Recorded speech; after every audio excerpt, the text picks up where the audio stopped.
अस्सलाम वालेकुम जी, क्या हाल चाल है आप सबका। उम्मीद है आप सब ठीक ठाक होंगे और खैरियत से होंगे। तो जी आज का व्लॉग स्टार्ट हो रहा है। सुबह सवेरे से रात में काफ़ी स्नो हुई थी, तो बस हर जगह वाइट वाइट स्नो ही थी बस। और मेरी बेटी जैसे ही सुबह उठी स्कूल जाने के लिए, वो इतना खुश हुई स्नो देख के। हालांकि तब इतनी ज़्यादा स्नो नहीं थी, लेकिन जब तक इसने जाना था स्कूल तो काफ़ी ज़्यादा स्नो हो गई थी। और इसमें कोई शक नहीं है कि स्नो देखने में बहुत अच्छी अडोरेबल लग रही होती है, लेकिन जब इस पर वॉक करो ना तो लग पता जाता है। आई मीन आपको काफ़ी ज़्यादा ना ध्यान से एहतियात से चलना पड़ता है, क्योंकि बहुत सी जगहों से ना ये काफ़ी स्लिपरी होती है। गाड़ी वगैरह गुजरती है ना तो स्नो फ्लैट हो जाती है, और आपको पता है जब आइस के ऊपर से गुजरो तो कितनी स्लिपरी होती है। तो इस वजह से जब स्नो पर चलो ना तो जरा जो है ना ध्यान से चलना पड़ता है। खैर यहाँ पर इस बार काफ़ी जल्दी स्नो स्टार्ट हो गई है। हमारा तो यहाँ फर्स्ट विंटर है, लेकिन मेरी फ्रेंड मुझे बता रही थी कि इस साल यहाँ पर ज़्यादा जल्दी स्नो स्टार्ट हो गई है, वरना तो दिसंबर के एंड पे या जनवरी के स्टार्ट में स्टार्ट होती है स्नो। खैर यहाँ पर मैं अपनी बेटी को स्कूल छोड़ने आई थी, तो वॉक वे थोड़ा सा साफ किया हुआ था, स्नो पीछे की हुई थी,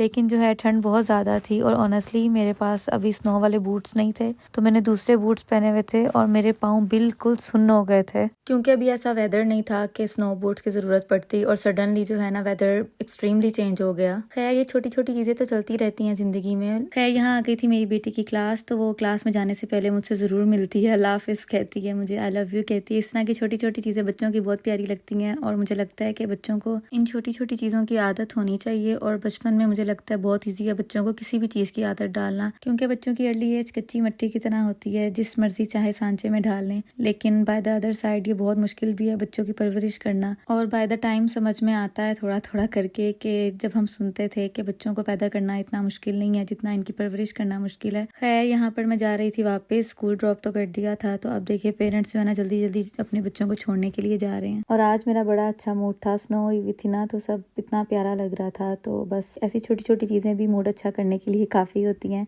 तो मैंने सोचा मैं आज खुद को कुछ ट्रीट देती हूँ, तो खाने से ज़्यादा बेहतर हम देसियों के लिए क्या ट्रीट हो सकती है। तो बस फिर मैंने आज सोचा कि आज अल्फ्रेडो बनाते हैं। बहुत ही ईजी और क्विक सी रेसिपी है, और यकीन माने सारा कमाल सिर्फ सॉस का है। अगर आपकी सॉस अच्छी तैयार हुई है ना तो मतलब अल्फ्रेडो पास्ता तो आपका अच्छा बन ही जाएगा। तो जी सबसे पहले मैंने पास्ता बॉयल करने के लिए रख दिया था, सिर्फ सॉल्ट डाला था और कुछ भी नहीं डाला था। और जब बॉयल हो गया था तो मैंने इसे कोल्ड वाटर से रिंस कर लिया था, और स्टिकी भी बिल्कुल नहीं हुआ था। और उसके बाद मैंने ले लिया था बेल पेपर और मशरूम, और उसको मैंने कट कर लिया था। आप भी जिस मर्जी चाहे शेप में उसे कट कर लें। मशरूम मैंने ज़्यादा लिए थे, लेकिन जब पास्ता रेडी हो गया ना तब मुझे ना मशरूम कम लग रहे थे कि और डालने चाहिए थे इसमें।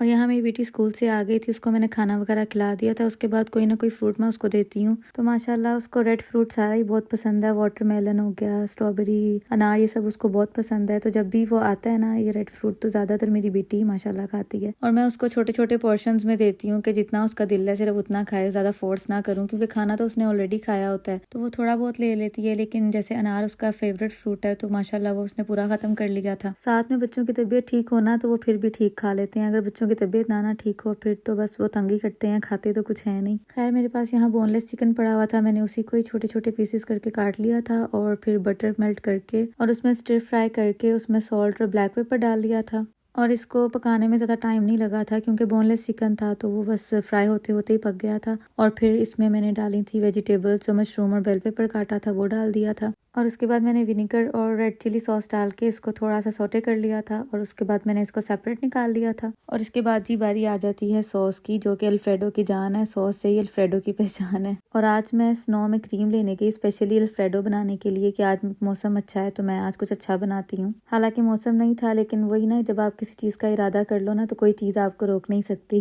खैर यहाँ मैंने बटर मेल्ट किया, उसमें मैंने डाली क्रीम और उसमें मिल्क डाल के उसको थोड़ा सा पका लिया था, अंटिल उसकी जो कंसिस्टेंसी है वो थोड़ी रनी भी हो और साथ थोड़ी सी थिक भी हो जाए। और उसके बाद मैंने इसमें ऑरिगेनो और चिली फ्लेक्स डाल दिए थे और सॉल्ट भी डाला था। इतनी ही सी बात थी और सॉस तैयार भी हो गई थी। और फिर जो मैंने अल्फ्रेडो की सेवइयां बॉयल की हुई थी वो भी मैंने इसमें डाल दी थी, और फिर मैंने उसको अच्छी तरह से मिक्स करके उसके ऊपर चेडर चीज़ के स्लाइस रख दिए थे। अगर आपके पास श्रेडेड चीज़ है तो ये तो बहुत अच्छी बात है, और अगर नहीं है तो फिर आप मेरी तरह से स्लाइस भी यूज़ कर सकते हैं। और अगर दोनों नहीं है तो उसके बगैर भी गुजारा चल जाएगा, लेकिन बस मुझे ये था कि थोड़ा सा जो है ना चीज़ी पास्ता टाइप बन जाए, तो बस इस वजह से मैंने चीज़ डाली उसमें। और ये पास्ता विद चीज़ और विदाउट चीज़ दोनों तरह से बहुत ही मज़े का बनता है। खैर यहाँ मैं वीडियो जूम करके दिखा रही थी कि मैंने सॉस इतनी रनी रखी हुई थी, क्योंकि ठंडा होते होते भी ना थोड़ा सा वो थिक हो जाती है उसकी कंसिस्टेंसी, इस वजह से मैंने थोड़ी ज़्यादा रनी रखी थी। और उसके बाद जो मैंने वेजिटेबल और चिकन तैयार किया था वो मैंने उसके ऊपर डाल दिया था। वैसे तो मैं मिक्स कर लेती हूँ, लेकिन मुझे ये था कि थोड़ी सी वीडियो मेरी अच्छी आ जाएगी,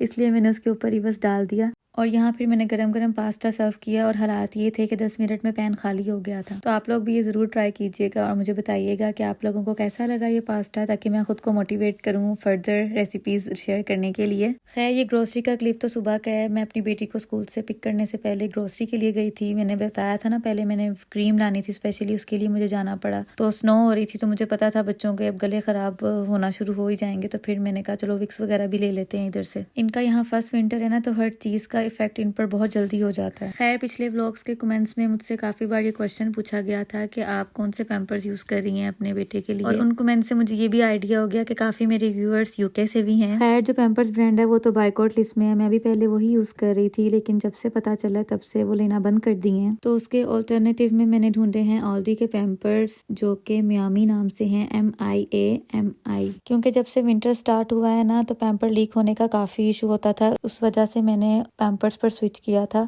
लेकिन अब वो बाइकआउट लिस्ट पे है, तो वो मैंने ऑल्डी के मियामी पैम्पर यूज़ किए हैं। वो अच्छे हैं, लीक नहीं होता वो भी, और सेकेंडली वो चीप भी हैं, तो उसको एक बार ज़रूर ट्राई देना चाहिए। खैर यहाँ पर मैंने शीन से कुछ इनकी चीज़ें मंगवाई थी अपनी बेटी के लिए स्पेशली, और नमाज चादर मंगवाई थी, वो भी काफ़ी अच्छी निकली थी। खैर ये जी था आज का व्लॉग। मिलते हैं नेक्स्ट व्लॉग में, तब तक के लिए अपना ख्याल रखिएगा। अल्लाह हाफिज़।